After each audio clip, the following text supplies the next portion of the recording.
18 гасырда Карл Линне исемле швед ботаниге чәчәк сәгате ясый. Ул чәчәкләрнең ачылу вакыты белән эшли. Чәчәкләр көннең билгеле бер вакытында ачыла һәм ябыла. Ленинның планы идеаль булмаса да, аның идеясе асылда дөрес була. Чәчәкләр чыннан да үз режимнары белән вакытны туя. Иртәнге чәчәкләр сәгатькә караган кебек иртән-иртүк ачыла. Ак су лилияләре исә димәк кич төшкән. Төнге чәчәкләр исә аңлашыла ки, төнлә генә чәчәкләрен ача. Ләкин үсемлекләр вакытны ничек туясың? Сүз уңаеннан, үсемлекләр генә түгел әле. Җир йөзендәге күп кенә организмнар көннең кайсы вакытында булуларын туя бугай. Моның сәбәбе тере организмнарның эчендә тикелдәүче сәгатьнең циркад ритмнарында. Бу биологик сәгатьләр аларга вакыт артыннан күзәтергә һәм җайлашу өчен мөһим тышкы сигналларны күрергә ярдәм итә.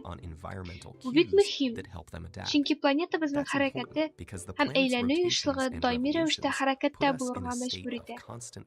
Тик гадәттә бу цикл буенча үзеннән-үзе бара. Циркад ритмнары төрле сигналларны берләштереп, организмга кайчан уянырга, кайчан йокларга һәм кайчан уяу булырга кирәклеген хәбәр итә. Үсемлекләр өчен яктылык һәм температура үзгә сигнал. Алар молекуляр дәрәҗәдәге реакцияләрне эшләтә. Яфрак, чәчәклек, сабак күзәнәкләрендә фитохром бар. Бу яктылыкны танучы нәни молекулалар. Яктылыкны таныгач, фитохром химик реакцияләр чылбырын башлый һәм сигнал күзәнәк төшенә барып җитә. Анда транскрипцион факторлар яктылыкка бәйле процесслар өчен җаваплы аксымнар синтезын башлый. Мәсәлән, фотосинтез өчен җаваплы аксымнар фитохром үсемлеккә төшкән яктылыкны гына түгел, ул үсемлеккә төшкән яктылык дулкынының озынлыкларындагы аерманы да тоя. Шундый искиткеч төгәл сиземләү сәләте белән фитохром үсемлекләргә көн уртасы белән кич арасындагы аерманы тоярга мөмкинлек бирә. Кояш астында утырамы, яисә күләгәдәме, мөһим түгел. Үсемлек химик реакцияләрен тышкы мөхиткә бәйле рәвештә җайлаштыра ала. Бу барыннан да иртәрәк уянучы үсемлекләргә кагыла. Мондый үсемлекләр кояш чыкканчы берничә сәгать алдан җанлана һәм фотосинтез аппараты өчен РНК матрицасын синтезлаштыра. Фитохром яктылыкның көчәвен хәбәр иткәч, үсемлек яктылыкны тотып алучы молекулаларны күбрәк ясый. Димәк, ул иртә дәвамында синтезлый һәм үсә ала.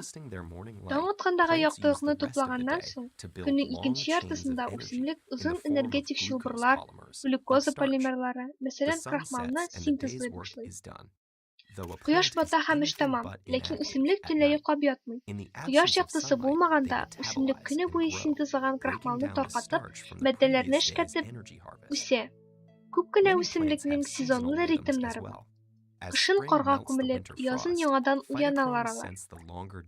Фитохром көннең озынлыгын һәм яктылыкның көчен сизә. Әмма әлегә аның температура үзгәрешен аңлау механизмы өйрәнелмәгән. Бу система үсемлеккә яңа мәгълүмат тапшырып, җылы һавада сөркәләнү өчен чәчәк атырга өндий.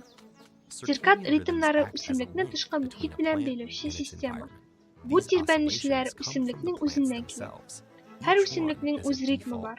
Алай гына да түгел. Бу сәгатьләр тышкы мөхитнең һәм сигналларның үзгәрешләренә җайлаша ала.